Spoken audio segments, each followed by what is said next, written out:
Ce week-end, c'est l'événement pour l'Indépendant à l'occasion du 32e de finale de Coupe de France de football. Le Football Club de Canet-en-Roussillon reçoit l'Olympique de Marseille dimanche soir au stade Gilbert Brutus de Perpignan. L'Indépendant vous propose de prendre la température avant l'événement sportif du week-end. Thierry Bouldoir, aujourd'hui donc rédacteur en chef adjoint ici à l'Indep. Alors on va parler avec toi Thierry, pour commencer, de ce pays catalan et du rapport qu'il peut avoir avec le foot, puisque forcément ici on est plutôt branché ballon ovale et rugby. Est-ce que tu peux nous faire un bref historique sur l'histoire entre guillemets du foot un pays catalan à Perpignan et forcément aussi un peu à Canet quand même. Ouais, alors il y a une date charnière, c'est 1998 et 99, puisqu'en fait, jusqu'à ce moment-là, le foot a plutôt un bon niveau. Alors bien sûr, il n'a pas l'audience du rugby, mais il a un vrai bon niveau, avec notamment le Perpignan Football Club qui évolue alors en Ligue 2, ça s'appelle la D2 à l'époque, et puis même Canet, qui a longtemps évolué dans les débuts des années 90 en D3, D4, sauf qu'en 1999, en même temps qu'il lance d'ailleurs c'est assez cocasse, en même temps que le Perpignan Football Club lance une campagne de communication Objectif D1, ils font les plombs financièrement et sur un déficit colossal, hein, s'il me semble bien de 3 fois supérieur à son budget. Malheureusement, on doit déposer le bilan, et là le foot du département tombe vraiment dans les abîmes du niveau, avec un temps uniquement représenté en niveau régional, et donc met une éternité à redevenir un bon niveau.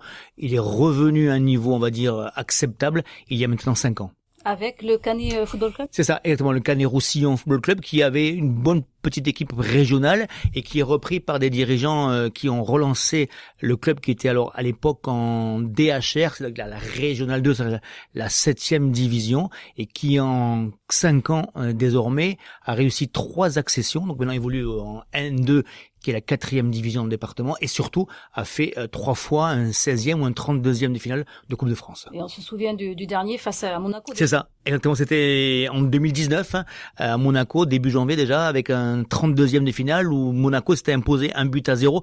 Tout le monde s'en souvient. Le match n'avait pas été impérissable, mais surtout c'était le premier match de Thierry Henry comme entraîneur à Monaco. Il n'en a pas fait beaucoup. D'accord. On verra si ce sera le premier match aussi du nouvel entraîneur. Alors a priori non, malheureusement, il semble que les mesures sanitaires, lui interdisent d'être là dimanche à Canet. Il est arrivé donc ce mardi à Marseille. Il arrive du Brésil, donc normalement il a 7 jours de septaine donc à respecter. Il devrait pas être là dimanche à Canet, à moins que l'OM soit vraiment trop forte.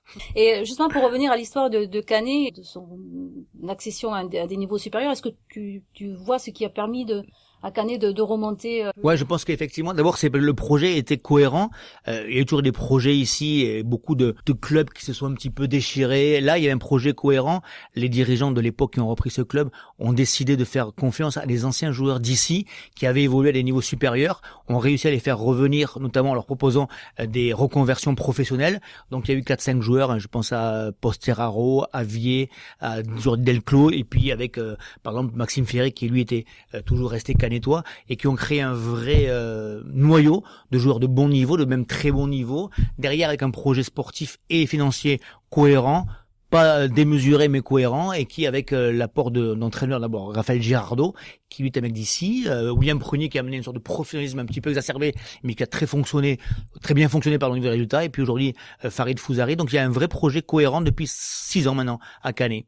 Et est-ce que tu sais si ça suscite des vocations chez les plus jeunes? Alors il y a une forte il y avait une forte affluence foot, notamment, alors ne nous l'aurons pas, c'est pas le Canet Football Club, c'est la Coupe du Monde de l'équipe de France, championne du monde en 2018, qui elle a créé beaucoup de vocations. C'est plus fort que tout, et c'est vraiment boosté tous les clubs du département. Et après, comme tous les sports, je pense que le Covid là est en train de toucher beaucoup les licenciés foot, et notamment chez les tout petits. C'est beaucoup plus compliqué aujourd'hui dans tous les sports, mais notamment dans les sports collectifs et les sports de plein air, de récupérer les tout petits qui malheureusement débranchent, ou les parents les font débrancher à cause du Covid qui a arrêté, ou alors du moins je fais jouer en pointillé les gamins.